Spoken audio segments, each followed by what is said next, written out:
Thank you, thank you, thank you. Folks, it's really good to be back. You know, Brandon, there's an old expression. God made man, and then he made firefighters. I owe, and this is not hyperbole, I owe the fire service in my state and the fire service across the nation so much on a personal basis. You know, we don't realize what they do until, in fact, you need them. They, fire service in my state, they saved the lives of both my sons when I lost my wife and daughter. They used the jaws of life and took them hours to get my kids out and get them to the hospital and save their lives. They saved my life. I suffered from a cranial aneurysm. It means bleed in one of your arteries going into your brain and in your head. And most people don't make it. The old bad joke is, how do you know someone had an aneurysm? Is on the autopsy table. They got me in the middle of a snowstorm, all the way down to one of the best neurosurgeons in the country, happened to be at Walter Reed, when I couldn't get down there. They got me in time down there for a 13-hour operation. They saved my life. They saved my home. No, I want to tell you these guys do. They saved my home. I was doing Meet the Press and back a long while ago, and lightning struck my home. My wife was in the home. And the smoke ended up coming in through underneath the air conditioning system, and then all the vents, and the floors were collapsing. It was so thick you couldn't even see in the windows. And they came and they got my wife, and they also saved my home. And they risked their lives doing it. You know, the law enforcement, the emergency service people, firefighters, they're the only people who run into danger voluntarily. And they're an incredible breed of cat, man, I want to tell you. There's something else. So I want to say thank you. And folks, it's great to be back. Look around, see an awful lot of friends. You know, it's good to be back in this very building. The last time I stood here was at the end of the last election, and you elected your new representative, Abby Finkenauer, to the United States Congress. Thank you, thank you, thank you. I really mean it, thank you. And we took over the Congress. The House of Representatives now in Democratic hands, and more Lord, she is doing one heck of a job, for real. Folks, the good news and the bad news, you're going to see a whole heck of a lot of me. I promise you this, no one's going to work harder in Iowa than Joe Biden to get your support and gain your confidence. And Rob came back, and Senator, thank you so much. And I want to also say hello to Art, who's your state representative, and I don't even know Todd, Senator Taylor, and Brent, Lynn County Supervisor. You know, I used to be a supervisor. We call them councilmen back where I was. It's such a hard job, I ran for the Senate. It was too difficult because they know where you live. And they go, and what does a supervisor do? You know, it's a tough job, but thank you for doing it, man. And I want to thank Brett and Bill, Bill and Dustin, the business managers, IBW Local 405 and 204, respectively. And I want to make no mistake about it, I'm a union guy. It's not just labor, it's union. Union. You guys built the middle class. Folks, on a serious note, you know, you all know in your gut that this election for president is different. It's different than any election we've gone through, not because I'm running, it's different. And the reason it's different is the very core values of our nation, our standing in the world, our very democracy.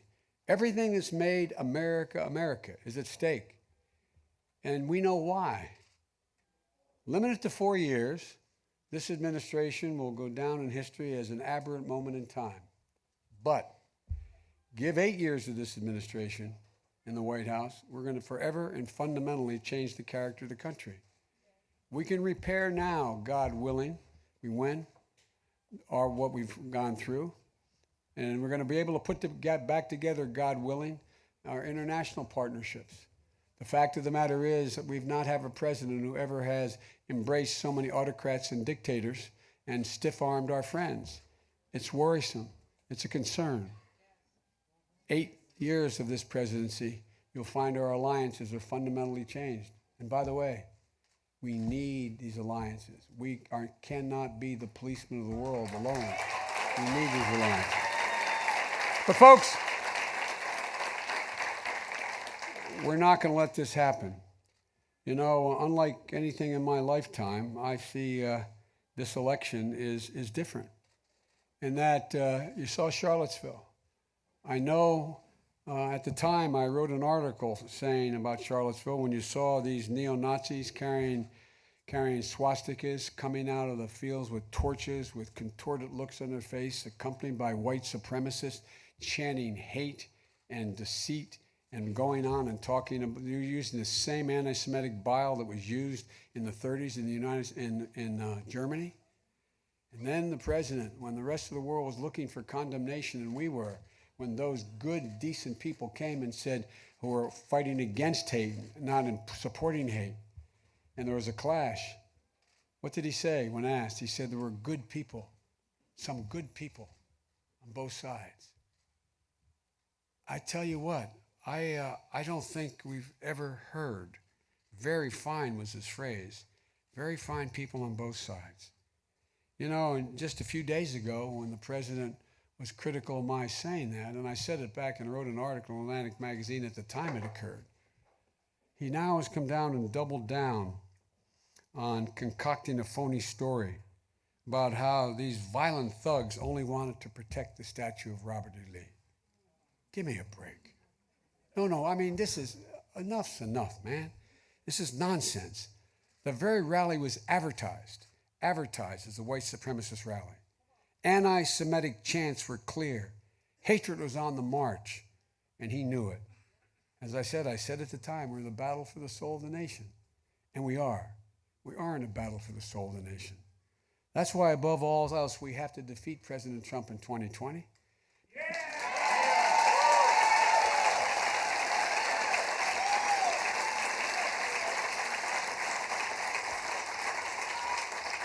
Because the stakes are so high for what I call the backbone of America. We've got to reconstruct the backbone of America. The backbone of America are hardworking, middle-class Iowans and Americans. The country wasn't built, I'll make it clear to you, and make no mistake about it when you're confronted with it. The country was not built by Wall Street bankers and CEOs and hedge fund managers. It was built by ordinary Americans doing extraordinary things. Not a joke. That's a historical fact. You built America. The neighborhoods you and I come from built America because it was built by, as I said, the great American middle class. Because, folks, the history of the journey of this country has been, we have done remarkable things when the middle class has been given just an even chance. Just an even chance. But today, an awful lot of folks are worried that the American dream is literally slipping from their grasp and will beyond the promise for their children. You have over 35% of the American people saying they do not believe that their children will be able to have the same opportunities they had, be able to have the same standard of living they had. That's the first time in a long history that that's been said. But today, the reason, you got to ask yourself, how did this happen? How did we get here? And I think the main reason we got here is because there used to be a basic bargain in America. But today, that bargain that drove the most successful economic engine in the history of the world, that bargain is pretty simple. If you contribute to the welfare of the outfit you work with, you got to share in the benefits. If an enterprise hit hard times, everyone took a hit, from the CEO to the secretary. But folks, the only people today who benefit, now today, because that bargain is broken, are the CEOs. And when the company does well, the CEOs and the shareholders are the only beneficiaries, not their employees. The only people who get hurt when a company goes through tough times are their employees. Things have changed. I have a cartoon hanging in my office that came out of the New Yorker, and I had it hanging in my office when I was vice president. I've kept it in my office as a professor at the University of Pennsylvania. And it sits there, and it's a picture of a big rotund guy sitting at a table, looks like he's being interrogated. and on the table there is a burlap bag with a dollar sign on it. And he's looking at his interrogator, and he's saying, I'm sorry, how was I supposed to know he was a job creator? Come on, man. Job creator? There used to be. Today, my Republican friends in corporate America has adopted the notion that the only responsibility corporations have are to their shareholders. That's so much malarkey. It's just not true. The fact of the matter is, they have obligations, and they've had in the past obligations to their workers, to the employees, to the community they live in, to the environment. But folks,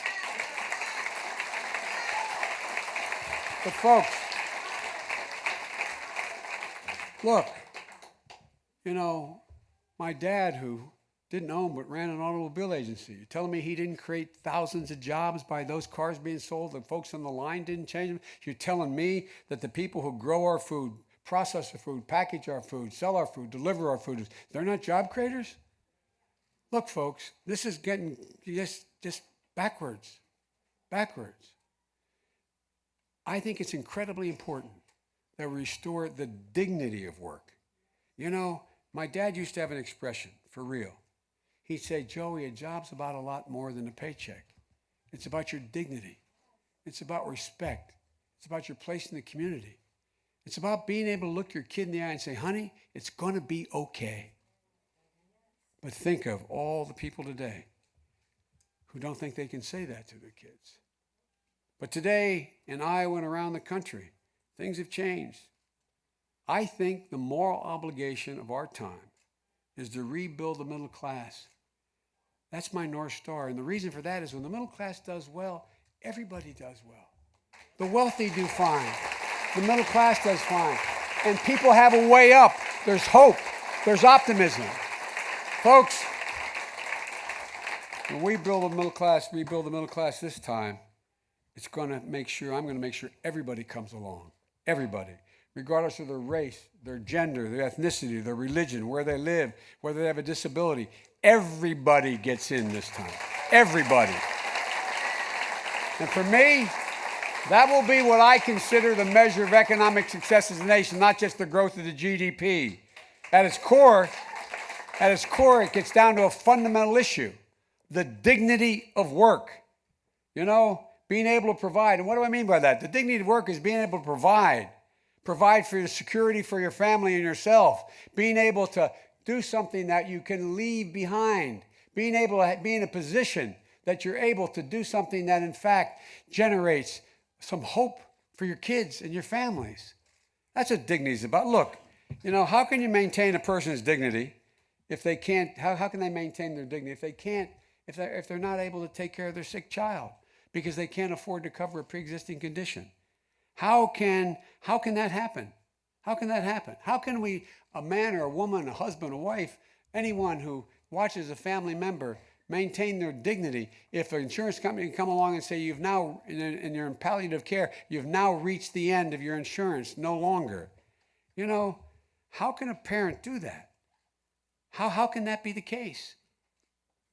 Excuse me for, as we used to say in the Senate, a point of personal privilege. A lot of you knew my son, Bo.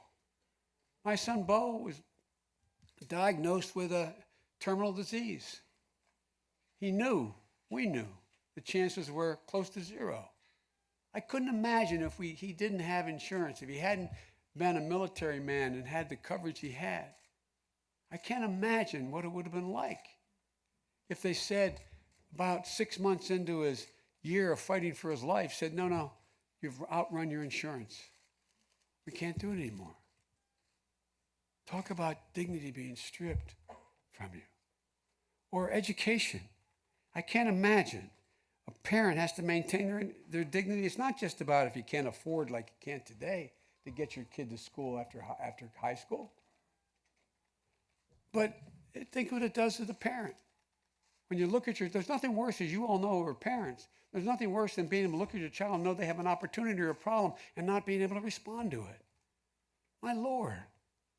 I remember when I was in high school, I had an opportunity to go to an expensive school, and my dad wouldn't let me take the grant and aid, and he didn't want me waiting on tables. He said, my son's not going to do that.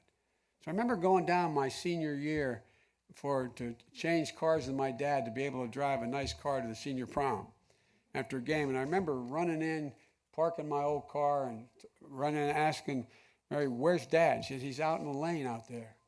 And I walked out, my dad was pacing back and forth. Absolutely true story. My dad was pacing back and forth, and I looked at him, he said, "Oh, Joey, I'm so sorry, honey. I'm so sorry." And I thought before cell phone, I thought maybe something happened to my siblings or my mom or something terrible. I said, "What's the matter, Dad?" He said, "I went to the bank today, honey, to get a loan to help you to get to school." But he said, "They wouldn't give me the loan, honey. I'm so ashamed. I'm so ashamed." He had no reason to be ashamed. I got to school and got a good education.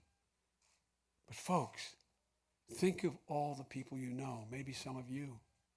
Think of all the people you know who've been in that situation. It's about dignity. The dignity of work, being able to be in a position where we have affordable education, affordable health care. Look, the fact of the matter is that the philosopher, it's a strange thing to be quoting Kant at a political event, but Kant had an expression. He defined the dignity this way. He said, "People should never be treated as a means to an end, but an end in themselves." Folks, but today's corporate culture and this administration, they don't care about your dignity. They're squeezing the life out of workers. They're making a decision that make it harder and harder for us to meet people to meet their basic needs, stripping them of their personal dignity. But there's been a war not only by waging a war against collective bargaining, which has helped build the middle class and secure the rights of people who aren't members of labor. We have a 40-hour week. We have overtime, all these things because of labor, even if you're not a member of labor. But here's the point.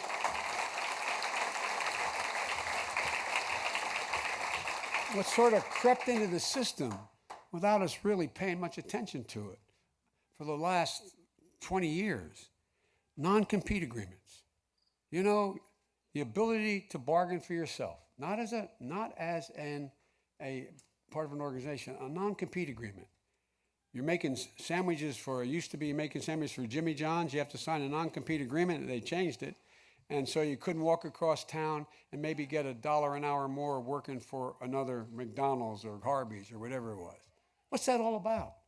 It's all about one thing: suppressing wages. Suppressing wages.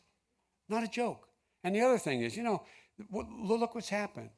Companies aren't allowed to deny overtime to people who are hourly workers. So what do? They reclassify people as managers. If you're working in a supermarket and you're stacking the shelves, but you control somebody who has the cart to drive out to bring all the cans of tomato soup you're stacking, a lot of places say you're now a manager. Why are you doing that? That deprived a significant number of hourly workers, and I'm going to get the number for you, over 4 million hourly workers, $1.2 billion in lost wages just last year. What's that about? Where did that go, that $1.2 billion? No, really. It went back to buying back their stock. Buying back the stock of a corporation in order to raise, because 90% of all CEOs, they get their compensation that way. 90% of their compensation, I should guess, goes that way. What are we doing? What's happened to us? Folks, speaking of overtime, I think it's long past time that there's a minimum wage of $15 an hour in the United States. I really mean it.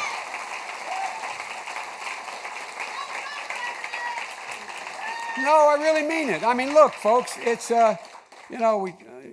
let's talk about, which you have a right to know, what I'll do as president, my plan. My goal is to reward work, not just wealth. The first step is we have to deal with that god-awful tax cut the president put through. By the way, you all did really well on that, right? You all really saw things grow. Look, folks, we have to eliminate some of the $1.6 trillion in loopholes that are in the law right now. You can't possibly justify them. You can't justify them all. As I said, when a very conservative Republican was president named Reagan, there were $800 billion in loopholes. Now it's $1.6 trillion. What's happening to us?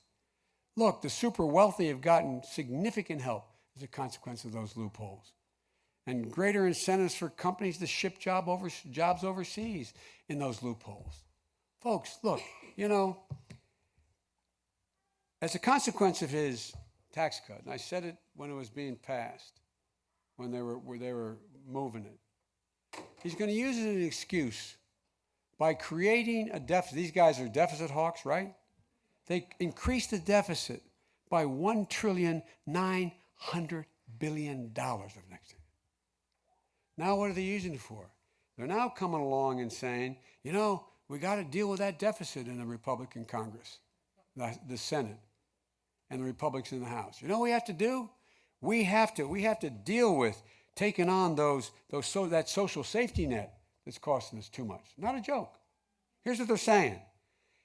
If Trump wins in 2020, I guarantee you that Medicare and Medicaid and Social Security go on the chopping block. There's been no question about that in terms of what the majority leader of the United States Senate has said. And we can't let that happen. You earned those rights. You earned them. And folks, we need to get rid of this capital gains loophole for the super wealthy. Look, why do we reward investment over work? Why do you pay? For example, Warren Buffett got it right. He pays a lower tax rate than his secretary. How can that possibly be in this country? How can we be the place where, since that tax cut has gone into effect, twice as many American corporations that are multi-billion-dollar corporations pay zero in taxes? How can that be? How can that be justified? It's wrong. It's not only economically wrong, it's morally wrong what they're doing. Look, the second thing that I will do, my plan that I will do, is make sure we finish the job on health care. Folks,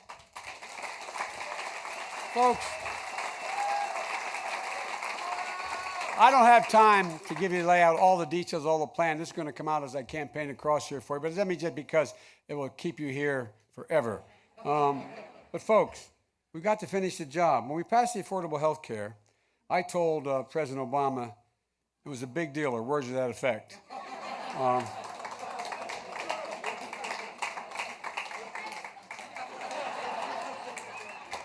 But fact of the matter was, it was a big deal. And folks, let me say something else. The fact of the matter is that Barack Obama is an extraordinary man.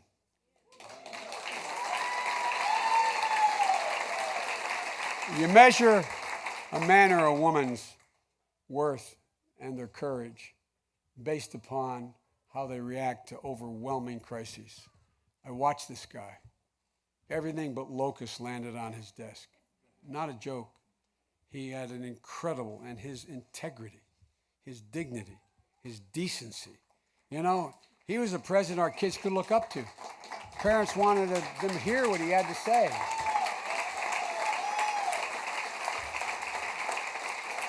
And I believe he was a great president.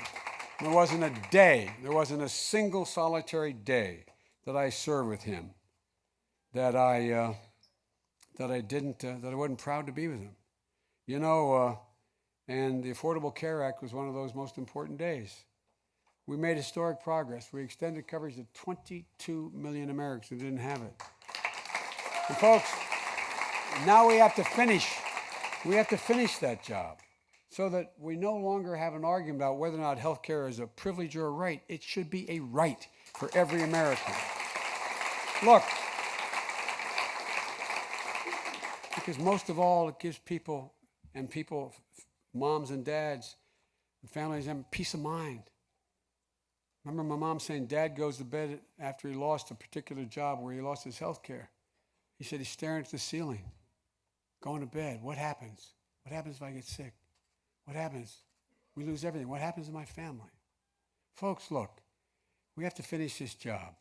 And the way we're going to do that is we have to not only keep them from continuing to eviscerate the Affordable Care Act, but we got to make sure that whether you're covered by your employer, on your own, or not at all, you should have a choice to buy into a public option health care plan like Medicare. It should be a right that people have. The third thing I'm going to focus on is we need much more education, and we need to deal with, quite frankly, the end of the Trump-DeVos education agenda.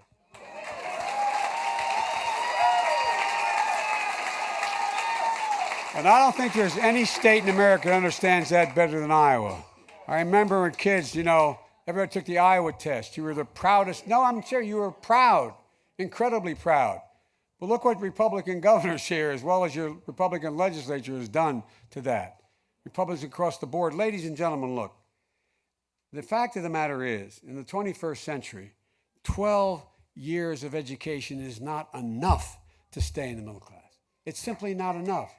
The fact of the matter is, studies show that 65 out of every 100 people need an education beyond high school to get a job today. Today. That's only going to go up. But think about how unaffordable education is for so many, many people. The fact of the matter is we have to make it more affordable. We have to make sure the economy works, not only for people who have a college degree, but also make it work for people who have on-the-job training, trade programs, community college. We can afford all this. We can afford all this without punishing anybody. If we could put every single solitary person in community college for free. It costs $6 billion a year, cut the cost of four-year college in half, and you say, well, there goes Biden, that big spender again. But guess what? Eliminating one of the 600, or the one loophole of the $1,600+ billion just is called stepped-up basis. Stepped-up basis means if you have a capital gain on the way to cash it in, God forbid you get hit by a truck, your kids get the gain. They don't pay a single tax. It's not inheritance tax. It's a tax on 10 seconds earlier. It's $17 billion out of $1,600 billion and plus. We could put every single qualified student in community college for free. We'd increase our product. We'd give chance. But folks, the point I want to make here, and I'll make this a lot as we go forward about how we pay for the programs, we don't have to punish anybody. We don't have to punish anybody. And it will actually help everybody. We did this survey for the Fortune 500 companies when I was president, along with the Secretary of Labor and along with the Secretary of Commerce. We asked them, what do they need most? They said, we need a more educated workforce. Come on, man. More educated workforce. We know how to do that and give people an opportunity to get the education they need. And I'm talking about post-high school. I'm talking about trade school. I'm talking about short-term programs. I'm talking about being able for people to work with their hands, be able to do the things they want. Look, as I said, I'm going to go in a lot more detail later, but let me just say this. We need to invest and restore the middle class, and we have to have an ambitious plan. It's about the future. The future. Folks, we need to rebuild America with clean, renewable energy. Cleaner, safer, fairer, faster transportation. To confront the existential threat that climate change poses for all of us. And guys, this is not a deal where you have to punish anybody for this. This is not a deal. Guess what? If we invested the money we need, and I understand, I heard on the way out that there's been an agreement on an infrastructure bill among, at least in principle, between the president and the Democratic leadership in the Congress. We'll see.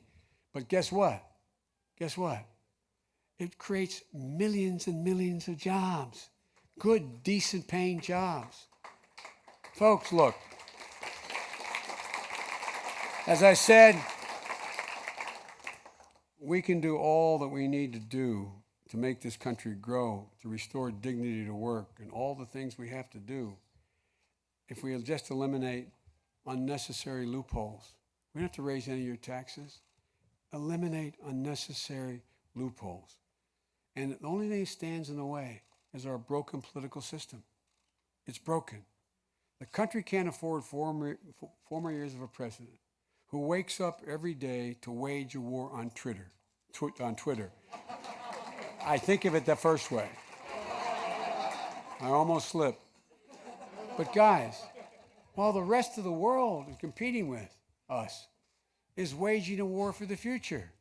Ladies and gentlemen, we can't afford 4 more years of this. We can't afford more years of a president who abuses the power of the presidency. And most of all, we can't afford 4 more years of a president whose entire agenda has been to divide the country, to split us, to make us be, we have to talk about unity. We have to bring people back together again. And folks,